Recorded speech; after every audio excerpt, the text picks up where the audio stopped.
예, 대중문화 인물을 만나보는 목요일입니다. 오늘 두 사람이 등장하는데요. 모두 할리우드 배우들입니다. 한 사람은 우리에게 매우 친숙하고 또 한 사람은 점점 더 친숙해져 가고 있는 신예배우이기도 하죠. 휴 잭맨 그리고 테런 에저튼 두 사람 오늘 함께 출연한 영화를 또 소개해주기 위해서 이 자리에 나오게 됐습니다. 만나보겠습니다. 영화 제목은 에디 디 이글, 그러니까 우리말로 번역을 하면 독수리 에디 이렇게 될 것 같은데요. 만나보겠습니다. 반갑습니다, 두 사람. Hello, hi, 예. how are you? 안녕하세요. 예, 안녕하세요. I like that. 독수리 에디. Sorry, Eddie. 독수리 에디. 휴는 5번째 한국 방문이고 테로는 첫 번째인데 좀 짧네요. 하루밖에, 그러니까 1박 2일밖에 안 하기 때문에 좀 서운할 것 같습니다. Absolutely, I've been waiting to come here for about a year because Kingsman, which was my first film, was such a success here. Unfortunately, I was supposed to be here for a day longer, but I was taken ill this weekend, so I was forced to fly a little bit later. But all I can do is promise that I will be back when Kingsman 2 is released next year for a more prolonged stay. So next time, I promise, it will be a longer stay. 네, 기대를 해보도록 하겠습니다. 사실 킹스맨 얘기도 물론 듣고 싶긴 하지만 속편에 대해서, 그러나 오늘 영화는 독수리 에디에 대한 얘기니까 영화 내용을 보면 그 당시 실화지만 에디는 사실 굉장히 많은 그 반대에 부딪혔습니다. 그러니까 다른 나라 선수들도 출전에 반대했고 이 사람이 출전하는 데 대해서, 그리고 그 당시 올림픽위원회에서도 그렇게 반대를 했다고 들었는데 왜 그랬습니까? 휴가 설명해 주시겠어요? Yeah, you bring up a great point.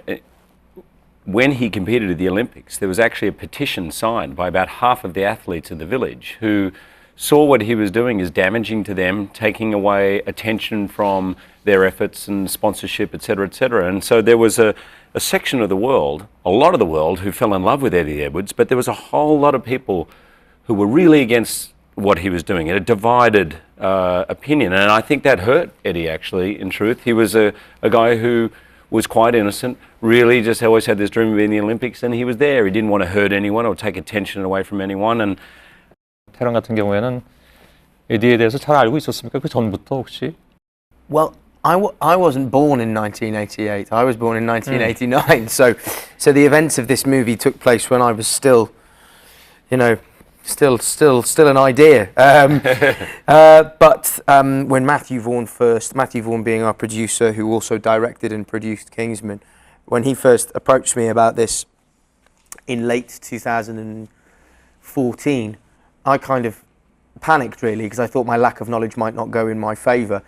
But when I read up about the story and watched some interviews with Eddie, it was just a kind of irresistible challenge really. It's an incredible story, very heartwarming, uplifting story, and he was a kind of very remarkable character.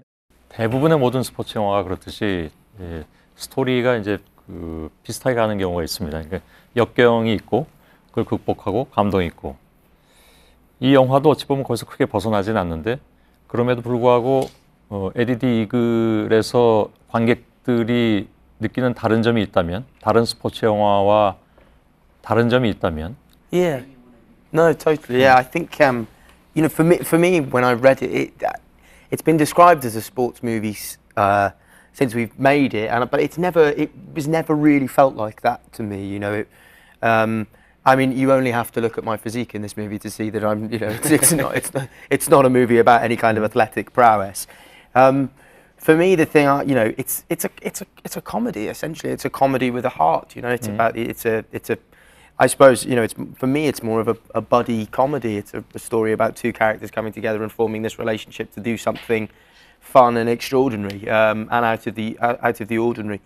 And for me, it's more about the characters really than about the event. I think. Yeah, I mean, I don't want to give too much away, but he didn't win any medals. Yeah.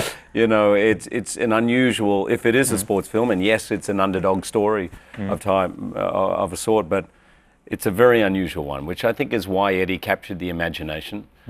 He feels very much like an everyman, and to this day in Australia, in the vernacular, if you are doing something that other people think is crazy or that you're not qualified for, people will say, well, who do you think you are, Eddie the Eagle? You know, it's what he did was pretty extraordinary and funny and fun. Yeah. 에디는 실존 인물이고 휴가 맡았던 역할은 실존 인물이 아닙니다. 누가 더 연기하기가 어려웠을까요? For sure. I don't know. For sure. I don't know. I think, you know, any part you play, if it's far enough away from yourself, is enough of a challenge. Hugh is not a washed-up, drunk American, you know. Yes. And I'm not a chippy plasterer from Cheltenham. You know, I think any kind of character presents its own challenges, and it's very hard to quantify, you know, what that is or which is more of a challenge, particularly if they're played by two different people. He's being very modest. To play someone real that a lot of the people in the world know or think they know, physically there's a pressure. Also, you are the champion of this man's story. And at some point, as Taryn said, he had to sit down with the real Eddie Edwards and watch the movie. And that's a very nerve-wracking responsibility to have. There is no Bronson Fury for me to have to answer to, but I think that is definitely a challenge, you know, for sure, that the hardest thing to do. 실존 인물 에디를 만나본 적이 있죠?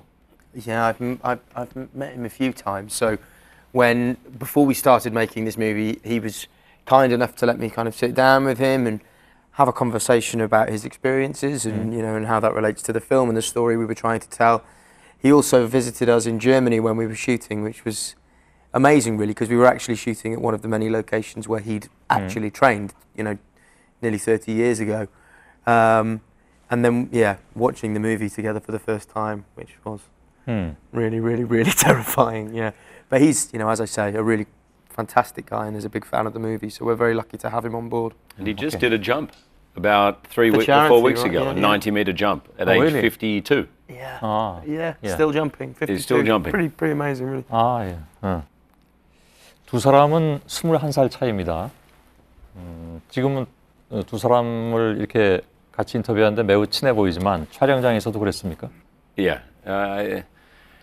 Both of us have a dialect coach. So when you're working on films where you don't have your own accent, we have a coach to help me. And this man, Jess Platt, has worked with me on 25 films and you on 2 films or 1 film. Yeah, well, he and I just did a movie together, yeah. And he turned to me at the end of this film and he said, I've never seen you have so much fun on a set. And it was true. I think mainly because of Taryn and the director, Dexter Fletcher, who's done 75 films himself as an actor. I feel the same, and I think, you know, it sounds like the kind of thing that actors would always say when they make a movie. You know, we had this amazing time, but we really did have an amazing time, and you know, I feel I made a great friend, and we're very kind of irreverent of one another, and it really has been a magical experience right from the kind of inception of the whole thing to now. Brilliant. 콜린이 편하든가요? 휴가 편하든가요? Oh, I know what you've just asked. That's not fair. No, you know. Hang on, I don't know. I missed it. But, I mean, completely different, but both equally wonderful. They're very, very different guys, I think. But it sounds like I'm avoiding the question, but I would find it incredibly difficult to choose between both of them. 한 사람은 인정받지 못하는 선수였고 한 사람은 인정받지 못하는 코치였습니다. 어찌 보면 이제 두 사람 다 영화에서는 아웃사이더나 마찬가지인데 그 아웃사이더의 어떤 그 동질감을 표현하는 것도 필요했을 것 같습니다. 영화상에서. They're complete opposites. Yeah. My character at the beginning of the movie is very sort of closed off, cynical, and this character only shines a mirror on the things he doesn't like about himself, because all those qualities that I wished I had, he possesses. And so it takes a little while for him to embrace Eddie, but in embracing him and becoming friends, they bring out the best in each other. And I think it's a part of the heartwarming side to the story. 오케이. 영화가 끝나도 사실 관객들이 좀 더 머물러야 할 이유가 있더군요. 그러니까 두 사람이 같이 노래를 불렀습니다. I think we obviously, everyone knows Hugh loves to sing, but I kind of share that passion. We would sing a lot on set in between takes because it was a very, very jolly atmosphere on set, and when I'm very jolly, I sing. And you join me, and I think there was a song that was written quite often when Matthew Vaughan produces movies. There's a British pop artist called Gary Barlow who records songs to kind of help spread the word about the movie. And he did one for this, but at some point they just had the idea that maybe instead of Gary Barlow singing it, that we would sing it. And I went and spent an afternoon in a studio, and Hugh did the same. We did this separately, but when they put it together, they were just rather pleased with it, and they thought it might be a nice thing to put on the end credits. So when the movie ends, there is a reason to stick around and hunt for your phone or pick up a few pieces of popcorn or whatever, because we're singing. Yeah. 오케이. 휴는 모르겠지만 러셀도 이 자리에 나왔었습니다.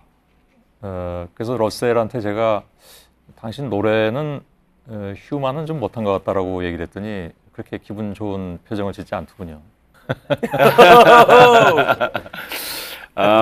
Yeah, I'm glad I didn't say it, but no, he's a really good mate of mine, and Russell loves to sing. And if you ever get invited to a Russell Crowe party, be prepared to sing, because he always gets out his guitar and everyone has to sing. He loves it. He performs all the time. He has his own band, and you're a braver man than I. 휴는 뭐 다 아는 것처럼 울버린이라는 캐릭터로 굉장히 오랜 기간 동안 15년 동안 익숙해져 있기 때문에 그것이 한 사람의 배우에게 과연 득만 되느냐 아니면 또 손해도 되느냐 하는 부분을 고민했을 것 같은데 답이 나왔는지요? Overwhelmingly advantage. I never planned to play it this long. I don't think anyone foresaw it going on this long, and I've had no contract, so it's been sort of my choice all along the way, and I'm going to do it one more time. I'm very, very excited. I feel like we have something to say, but beyond that, I couldn't think of anything else to do differently with it. So there was a period, I'll be honest with you, around about 6-7 years ago. There was a period where I could see things were closing in a little bit, and I was being seen solely for that. And then I think Les Mis happened, other movies like Prestige and Prisoners, where I was working with great directors on different types of roles and doing theatre, and so I feel it's really only been advantageous for me. 휴 잭맨 그리고 테런 에저튼과의 대화였습니다. 고맙습니다, 두 분 오늘. Thank you. Yep. Thank you very much. Pleasure to be here. I've been happy to have you here in my studio. Thank you very much. Thank you. Thank you. Thanks so much, Yeah. Suki. Thank you. Yeah. A pleasure.